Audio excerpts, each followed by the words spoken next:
What is up, YouTube? AlphonZeus up Team Gradelock here with another episode of Unlocking Week Episode 70. We're going to start things off with the local results for Cardfight Vanguard and or Buddyfight. Just an update of what's been happening at the locals as of recently, at least for this weekend, and then we'll give you an update as to the video content you'll be expecting this week, and then we're going to conclude things up with the very first episode of Season 5, Ride 197, Chrono Shindo. I gotta admit, that name is a bit catchy, especially for his clan, which is not one of the United Sanctuary clans, but Gear Chronicle, and I'm really liking it so far. So, of course, local results right off the bat. Now, I don't have the results for the Friday Tag Team Tournament for Cardfight Vanguard, if there was a said tournament, but if you do know the results and you were there, feel free to comment down below to see who topped and at least how many teams did enter. But then let's go to Saturday again. Well, for the second time, we had double back-to-back Buddyfight tournaments, which is getting to be something. Vanguard is definitely seemed to be like a transition period over from casino, which is still pretty fun to play, but once you get competitive, things can be a little bit random, especially more random than some other card games. But seeing Buddyfight go back to back again on Saturday, especially with finally getting the Volume 3 promos for Buddyfight, is going to be really, really awesome. And I think it's going to be pretty nice to actually get into this card game even further in. We had Arturo back, and we were very proud of him for taking the win at the Atlanta, Georgia Bushiroad World Championship Qualifier Buddyfight tournament. So now that he's clinched first place, he is now guaranteed travel and accommodations to go all the way to the Continental Championships to try and see if he can go back-to-back the same champion 2 years in a row. So everyone in Team Gradelock are very proud of him, and I know a few of us actually want to play gold with him right now, but I'll just say he can be a pretty consistent, really consistent, just late game, just okay, this is the end all to be all Vanguard. 10, 5, 10. 10k attack, 5 crit, 10 defense. That's pretty crazy. So let me give you at least a lowdown of what I've been through, at least in terms of the Gorgon Waifu Wider Striker deck build from Legend World that I had. Round 1, I went up against Adam. He was running Darkness Dragon World, seemed like a hybrid between the Death Rulers and the Black Dragons, of course. And he just pretty much controlled the field. I tried my best to try and wait. I guess game 1, I did manage to get a good playoff with Medusa by clearing his whole field of level 1s. And then, his game 2, I guess I just got a bit too impatient. But the thing is, even though I managed to clear his field with Medusa, I wasn't able to do much to get back into it. I was really trying to just test when I should use a Breathing Guard, whether it was, that side to actually nullify the attack and kill one of my size 1 monsters, or even, kind of negate his draw power with, the Symphony. Or maybe even other spell cards that I'm not sure what to really play around. So I feel like I'm going to need to play test a lot against Darkness Dragon World. Of course, if you do want, I can put up a deck profile of my Gorgon Waifu Wider Striker Legend World deck for you this week. But at least for now, let's continue on with the rounds. So after Adam 2-0'd me, I went on to round 2 where I faced against Modesto. And we were pretty much winning the same build, just a little bit different in terms of the variance. He managed to 2-0 me because he was literally doing what the deck is supposed to be doing, which is supposed to be reacting to your opponent's plays. If your opponent overextends and fills the whole field of grade 1s, or size 1s in this game, you just use Medusa and clear out. If not, then you just soften them up to go in for Fenrir, and you have a Breathing Guard. So pretty much the final turn type of push is just that, okay, your opponent has no center, alright, cool. I'm going to swing in with Fenrir, and then, you drop a shield or a nullify attack, I'm going to Breathing Guard that so that 6 damage will go through. Now, I'm not sure if the opposing player that's being attacked can cast another spell, or is that, that nullifier is just a one and only spell you can ever use. That's probably the major ruling that I would like to know. Of course, anyone knows that, comment down below with that specific ruling, and you can cite whether you got that from Bushiroad or another website that's reputable for confirming ruling questions in terms of Future Card Buddyfight. That would be very much appreciated, so we can at least get the rest of the community alerted and aware of this type of ruling if it so should happen, especially now that spell nullifiers are starting to really become a key part in anyone's deck, especially when you have to choose which spell to nullify. That's the crazy one. And in round 3, I went up against Douglas, and he was running the Hybrid Dungeon World, and he managed to really just revive and keep just coming at me with all of the Dungeon World. using Continue, he was using Form a Party. He's really replenishing his hand after just rushing and rushing and rushing.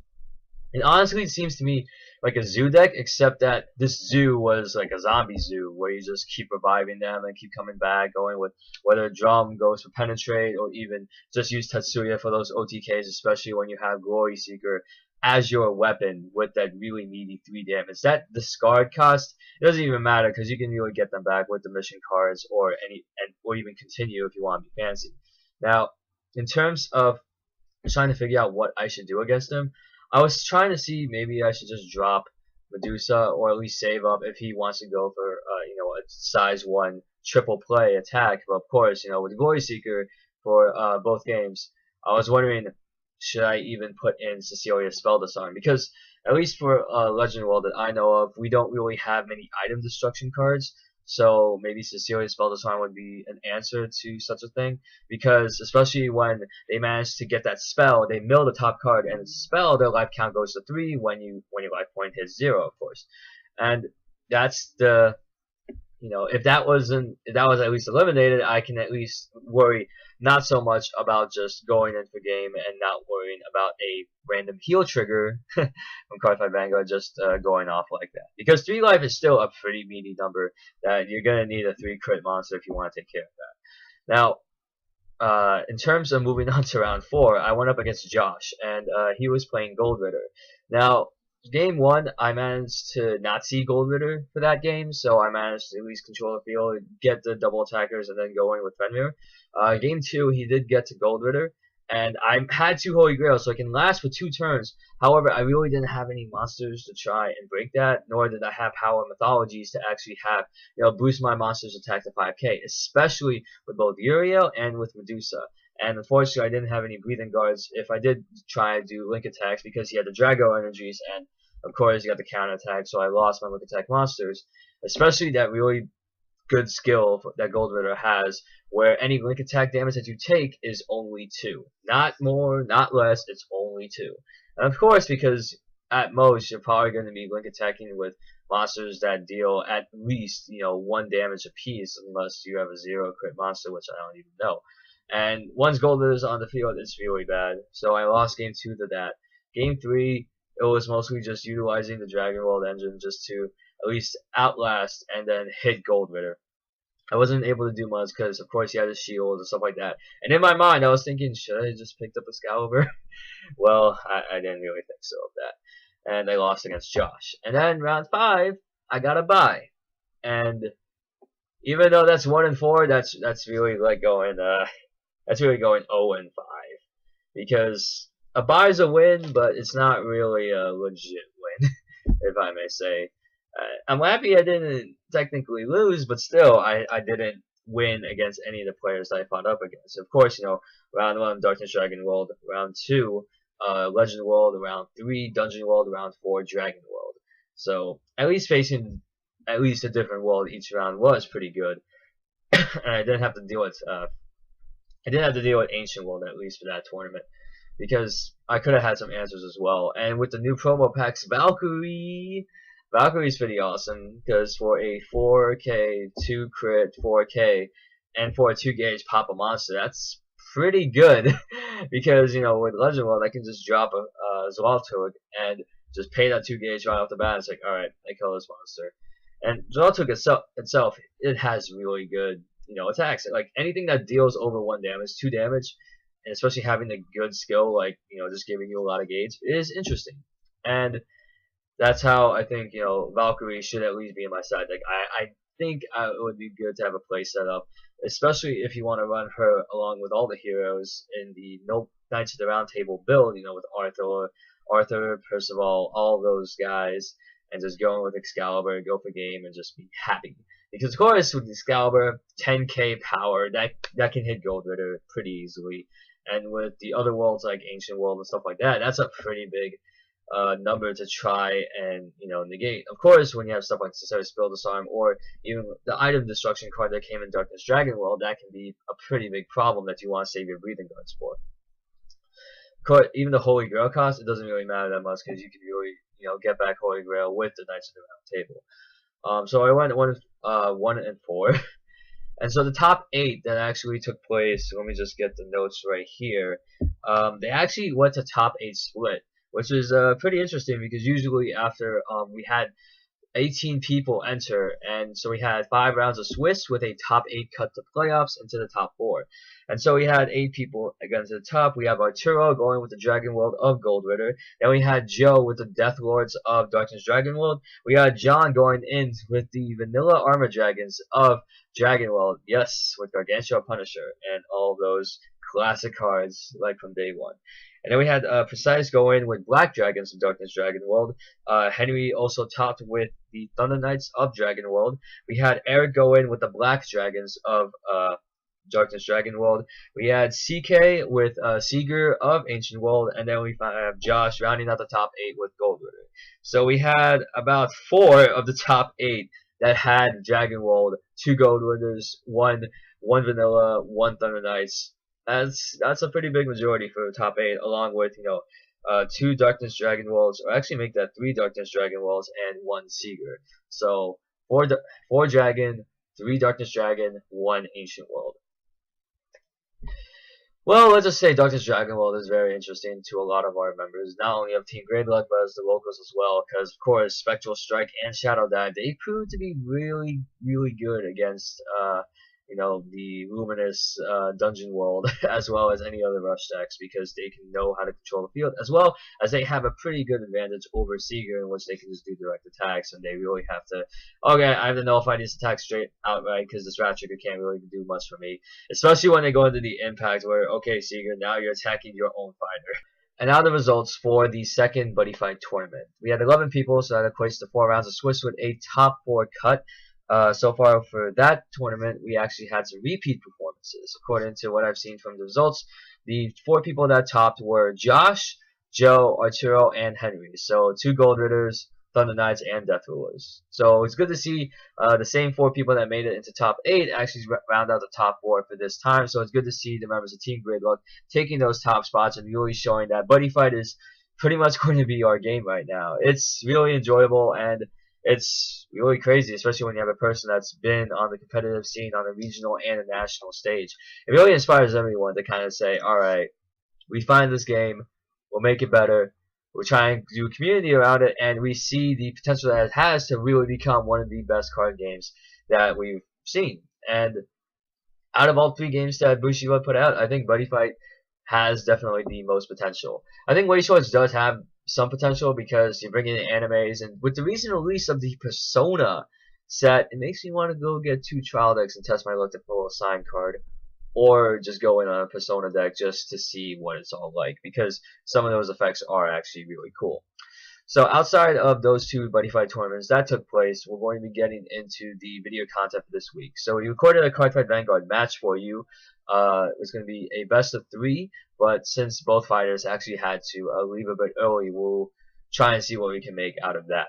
But besides that video, we're also going to have another video of a deck profile. Since I have the tripods, I can try and set up a camera angle so that one day after my classes are over, I can record a Legend World deck profile or a Dungeon Tarot profile.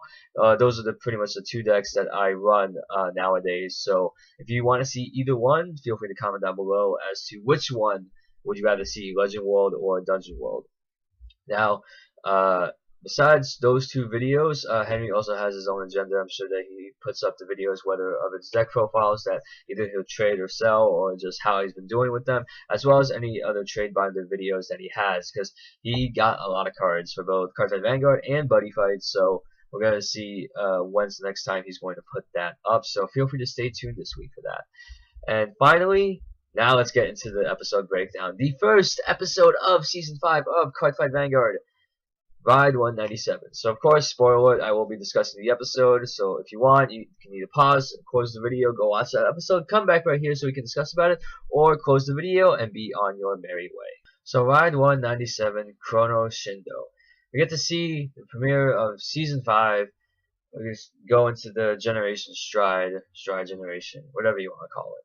The thing is that this episode marks, this is a new leaf. This is something within the universe, but something completely evolved. I don't know really how to put it into words, but it's kind of interesting. I guess we get to see some old faces and see some of the new faces that might be pretty interesting, as well as the premiere of a new clan, although they haven't really displayed any particular unique skills about it. The only thing we do know about that is that they revolve around time. So let's start off with the first screenshot. I like how the first thing that we see in terms of the new character is that he's in the middle of the street, apparently blocking traffic with a cat. And I don't know if this is insistent trolling or that he's just lost in thought, but this kind of comes off to say that he's probably not entirely there. I'm not sure where to put this character. My usual fanfiction theory is that this guy looks like the love child of both Suiko and Naoki, as with the red hair and the swirl. Well, of course, just a theory, because, 2 years really shouldn't produce a high schooler already, unless there's something that's Bushiroad or the anime is not telling us, or even the manga by that rate. So, after that, we get to see him in high school setting, and people kind of see him as this tough guy nobody wants to mess with. Especially when you see this rain of cards come down on him, and then they realize, oh, that's Chrono Shindo. We shouldn't mess with this guy. And it's strange because, okay, it seems like this is what Naoki was leading up to, because when he premiered, he was just known as this tough guy, knew how to fight a bit, and then he was introduced to Cardfight Vanguard. Shindo had a different route, because after that, we see him in the locker room where he finds a Gear Chronicle deck. Has no idea who put it there, but alright, I'll take it and see what happens. And it's inevitable. The guy would soon come across Card Capital 2, which looks like a really larger version. And of course, you see a little bit of a cameo appearance from Morikawa and his friend Azaki. And then we get to see another familiar scene with two different characters, or at least one different character and one older character. We see apparently a new clan leader in the form of Mamoru right here, and then we get to see Kamui, who, even though he looks older, of course 2 years, he's still retaining that, kind of short height. But of course, what can you say? He's still in high school. And this card fight isn't like the normal card fights that we've seen. We see a lot of action involved. We don't really even see a Vanguard or Rearguard circles outside of when they go back to the card shop. And the only time they actually call out whether activating skills or so is when they're guarding. That's the only thing. And although it seems a little bit strange, I guess it can be a welcoming thing. It's probably just going to grow on me as I watch the season more and more. So with the intro between Kamui and Shindo, we get to see him premiere this Gear Chronicle deck.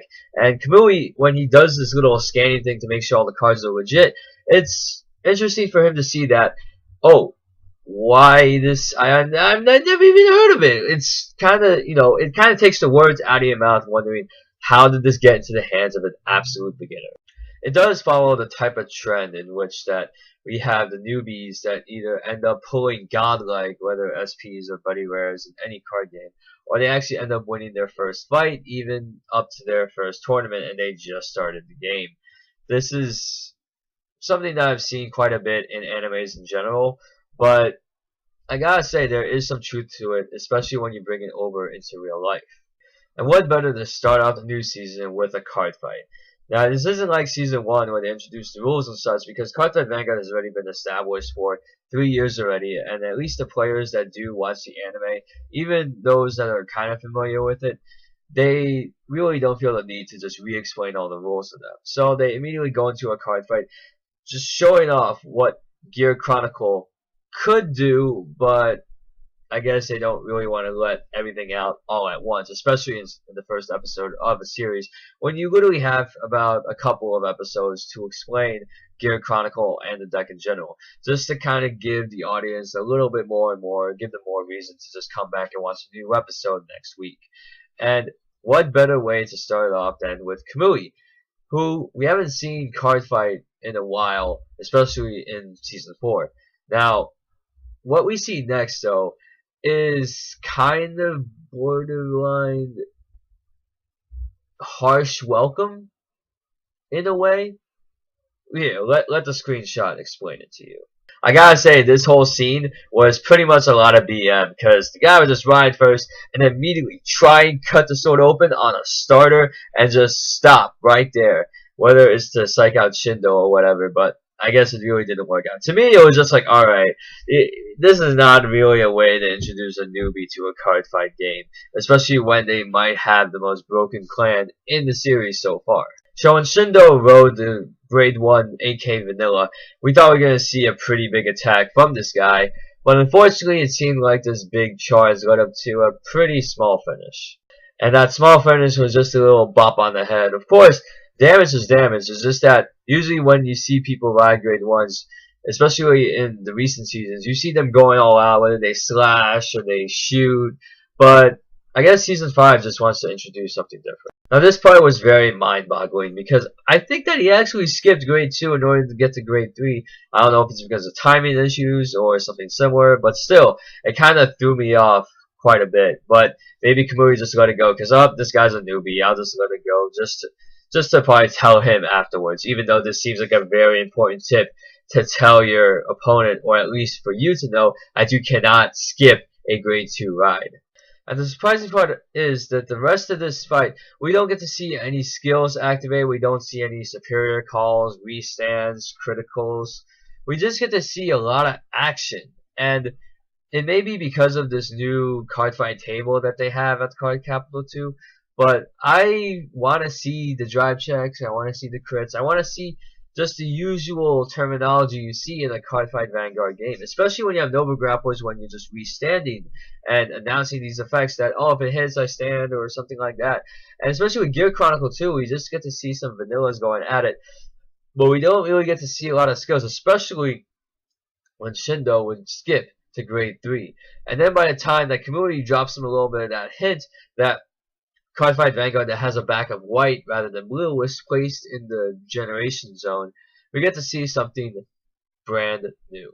Now after a little bit of trash talk, we get to see Shindo go into this crazy stride where he just gets that extra deck card and then rides on the Vanguard and apparently deal 3 damage in one turn, because oh god, that's crazy. Unless he drove check a double critical, but still, just seeing 3 damage being dealt and no heal trigger, that's pretty insane.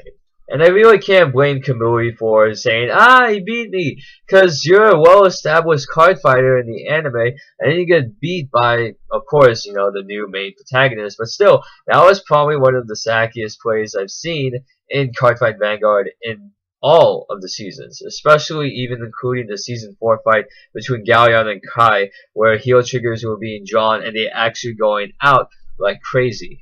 And I hope this just opens the window to see what we can expect from both Nova Grappler and Gear Chronicle, especially concerning the Mecha Battlers and whatever sub-clan archetype that Gear Chronicle has. Hope that they'll really get into that by the 2nd or 3rd episode of the season. But of course, we can't end the episode without just one more thing. And here we get to see kind of a virtual passing of the torch. We get to see the silhouette of Aichi, even though that we really don't see his face. You already noticed that this guy is definitely Aichi from the hair and his clothing. It seems pretty cool just to see how 2 years past can really change a lot of people. And I hope we get to see more from Aichi later on in the season. And this can tease maybe a potential conflict or epic card fight between the two people. So I'm definitely looking forward to see how this whole playing format can take place, especially now it's taking the more action-oriented approach. Instead of the usual ride, call, skill, attack, guard, etc. Because it seems that, especially when you play the game, you perform the steps as if it's a daily routine. But in this one, it just throws that daily routine out into the open and say, hey, you can do whatever you want. It doesn't even matter whose turn it is. Skip to Grade 3. I don't care. I'm still going to beat you. This is just, I don't know. It seems a bit messy, but of course, it's something to at least shake up the usual formula that us card fighters have really been accustomed to after all these years. And we'll end the episode conclusion there. Of course, if you happen to see something that I didn't, or you want to bring something up, feel free to comment down below to get a conversation started. But of course, as to these comments, feel free to just put in a spoiler tag just to at least alert people so they don't get spoiled. And that's it for the episode. My name is AlphonZeus, and thank you for watching. I hope that you've enjoyed this week that I've unlocked for you, and we will see you next time. Take care.